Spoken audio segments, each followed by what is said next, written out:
Hi guys, and welcome to my channel, Wrestling with Books, where I am doing the BookTube Newbie Tag. How exciting is that to say? I'm nervous to do it. I have to admit, I am nervous, but here we are. So let's get started with the first question is a big question. It's the why. Why did I start this channel? So previously, I currently have another YouTube channel called Wrestling with Disney.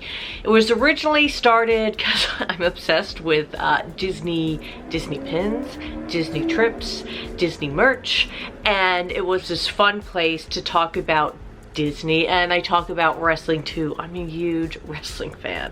This isn't a great way to start a book tag, but so I've always loved books. I've always read books. I was really into book blogs back in the day. It was like the Story Siren and YA Bibliophile, Perpetual Page Turner, Good Books and Good Wine. I'm wondering if anyone remembers these blogs.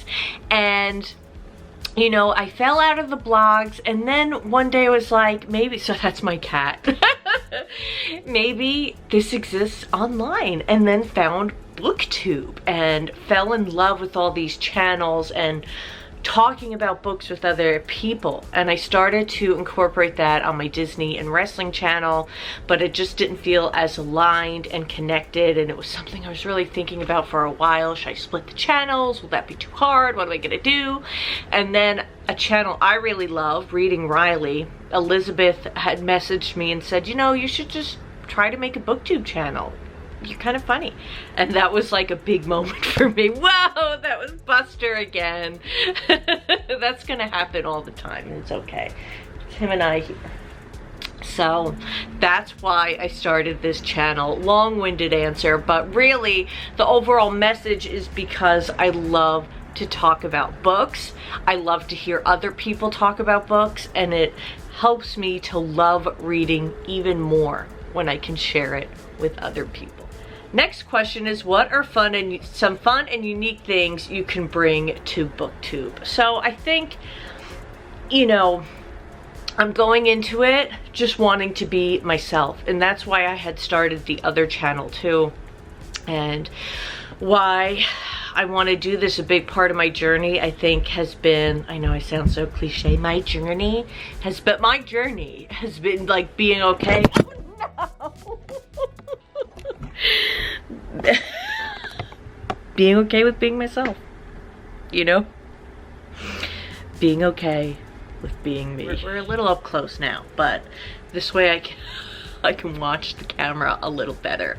You know, being yourself is what's most important, and hopefully the more you do that, the more genuinely unique or something you have to offer will come naturally through that. So that's what I think I'm gonna focus on most. And also for any YouTube channel, I find the channels I love the most are when the creator is passionate, and books is something that I'm really passionate about, so I'm excited to talk about it with other people. And that's what I love about everybody else's channel, the passion for books. You know, I feel I worked so hard to angle this well, and now it's like my husband's Proton pack back there.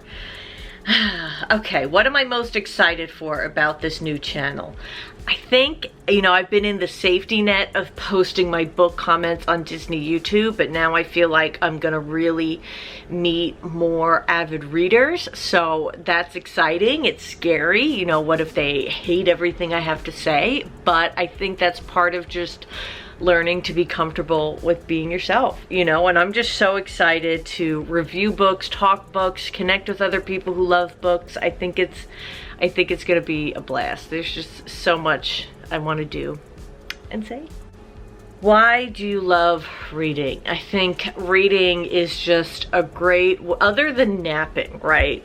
Reading is the best way for me to just get out of my own mind. Napping's great because I'm not anywhere that, but reading, you can be awake and go someplace else, you know? I mean, there are times, I mean, when things are really bad, that's when I like to read very immersive stuff like Harry Potter, Star Wars, where I'm in a totally different world. You could even say Games of Thrones, but all books do that for me. They just give my mind a rest. I can go somewhere else, appreciate other things. I mean, you learn through reading. I read a lot of nonfiction, but you learn through fiction books too.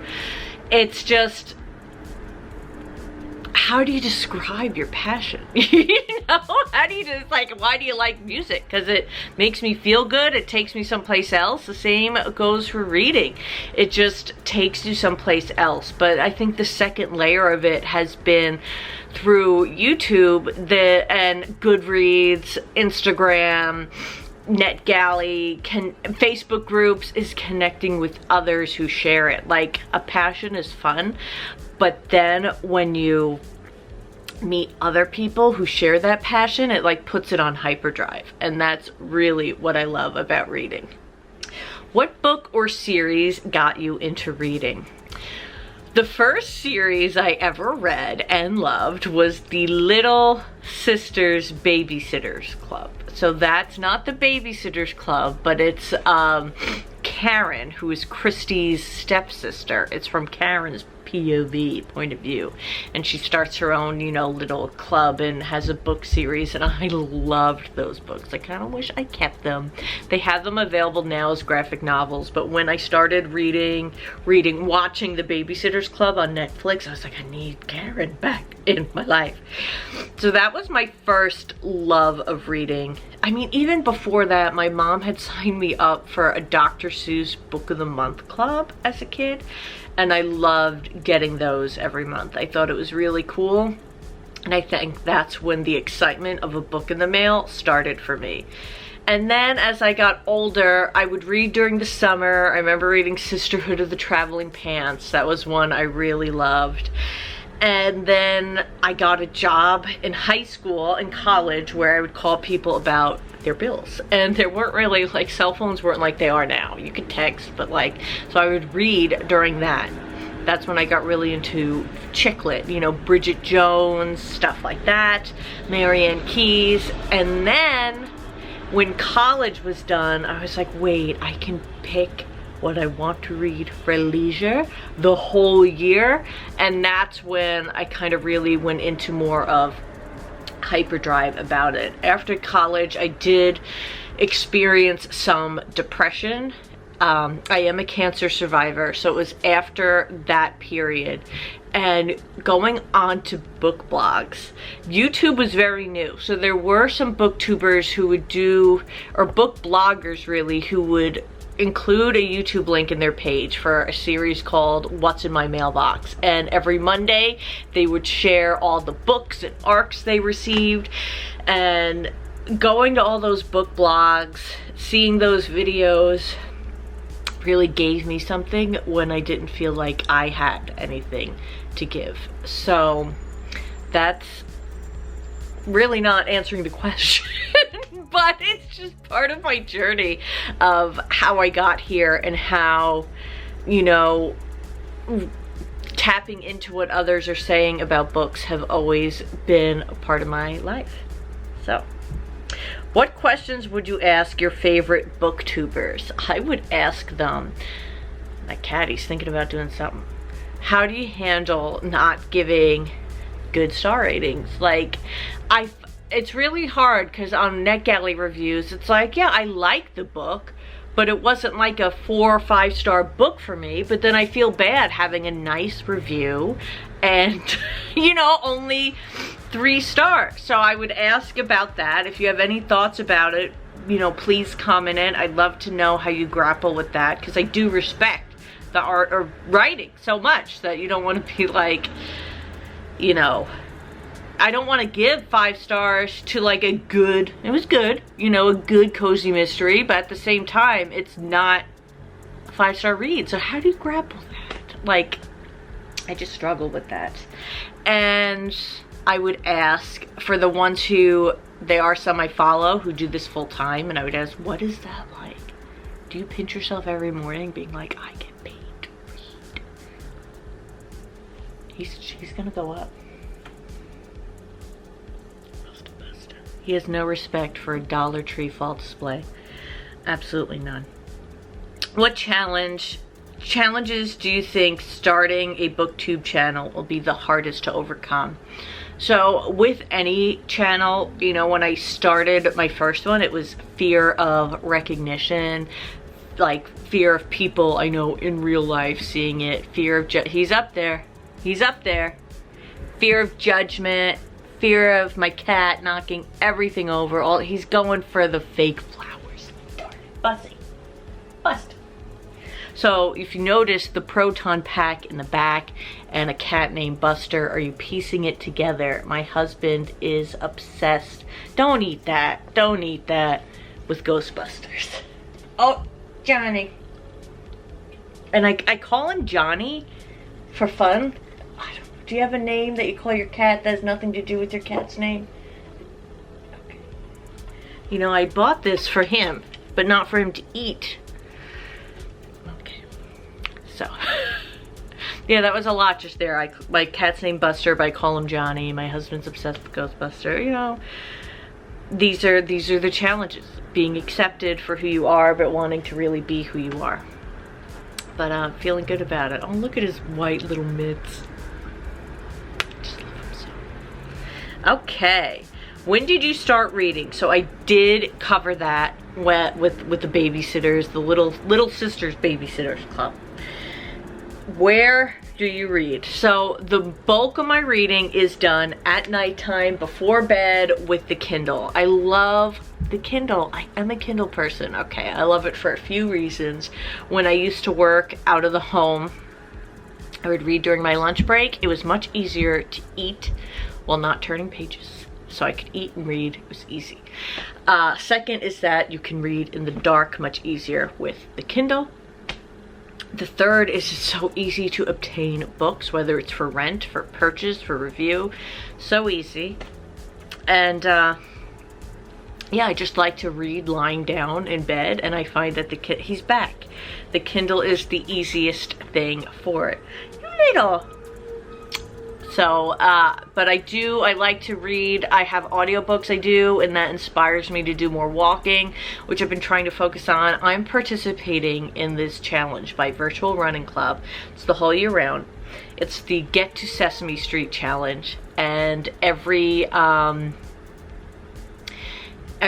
big mile marker, it's doing 500 miles within the year. You could run them, walk them, however you want to do it, and you get a different Sesame Street pin for every milestone. So I've been trying to hit my goal with that, and we'll see how I do. So I'll listen to a lot of audiobooks while I walk, and then I try to do a print book, you know, at the same time, but I'm much slower with those. What kind of books do I like to read? So I have a lot of different books I like to read. I am a mood reader.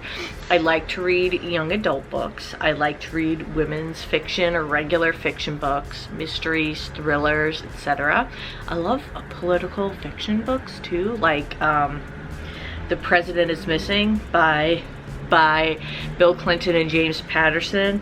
And look, I get a lot of flack when I mention that book of people being like, they didn't really write it. But it's like, I don't know who did, so I can't credit them. I don't know who wrote it. Like, I don't know the ghostwriter.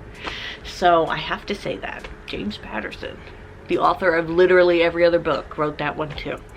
I love those types of books though. I wish I knew who really wrote it if it's not them, because I know I still have that little bit of hope if it's not them, because it's so good. I love that book. I love celebrity memoirs. I love nonfiction books like positive thinking, mindset. Yeah, a lot. I like to read a lot of things, sometimes historical fiction, depends on the time frame and stuff. So I'm really open to reading different things. I love Star Wars books that I really like. Some fantasy. Yeah, so I like to keep it going. Fairy tale retellings. What does your book collection look like? So I have a pretty small collection here, And you know, the truth is I'm in an apartment and I used to have a lot more books and it just was no longer becoming functional for my life. I used to have a big collection of celebrity memoirs that I obtained for $1 or less. That was like the catch, and it was like this fun hunt. But I was like, you know, what am I doing with like Michael Bolton's autobiography? Like, I would buy anyone's and I wasn't reading them, so I had to let them go. But I kept a few. You know, we have Betty White, Jodie Sweetin, Florence Henderson. I've kept my faves. And since I love wrestling, I do keep like wrestling books written by wrestlers and stuff. Like, if we just pull 3 books here, we have a wrestling book, we have Think Like a Breadwinner, and we have a Star Wars book.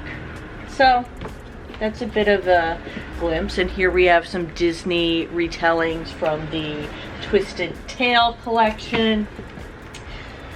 So yeah, the bulk of my collection is on my Kindle, but my Kindle is a lot of rentals, good Amazon deals. I know, but they have great Kindle deals. And I've gotten into NetGalley and really like getting those NetGalley reviews on there. So that is the bulk of my book collection, and I think that's gonna be the bulk of this video. This tag has been around for a long time, so I'm sorry that I don't have the proper credit to give. If you know, let me know and I'll update my description. In my description, I'll link where you can find me on Goodreads if you want to be friends there, or on my Instagram, or on my other channel if you do like Disney and wrestling or anything else. Or you just want to talk about my cat, you know, I'm down for it all. But I'm looking forward to doing some more tags and just talking books a lot more, even just looking at the shelf. I just want to pull out so many books and start talking to you about them. So I'm going to try to resist. But thanks for being here and for checking this out. And I hope to see you again. Consider subscribing or just leaving some words of encouragement. Lord knows I need them.